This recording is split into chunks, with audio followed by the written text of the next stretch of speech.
I've mentioned in previous videos that it said there are 6 ways to reach the world, and it's based on this booklet from OMF, Six Ways to Reach the World.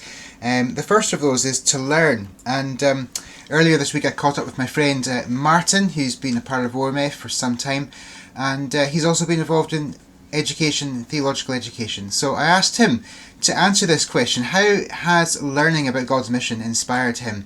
And how can it inspire us to be a part of God's mission? So my name's Martin, and my family are getting ready to move to Southeast Asia to be involved in theological education later this year. Yeah, it's a great question. First, God has given us a mind, and so therefore learning is always a good thing, and so we are supposed to use that in God's world.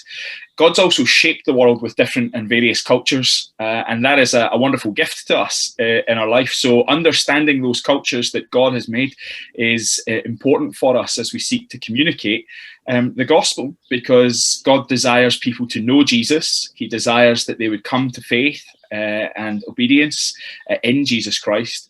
And he's also given us a responsibility to share that amazing news of Jesus Christ, his death, his resurrection, his ascension, that he lived a life for us that we could never live for ourselves. So therefore, using our minds to understand God's world so that people know about Jesus is essential for us in our Christian discipleship, whether we find ourselves here in Scotland or in another part of the world.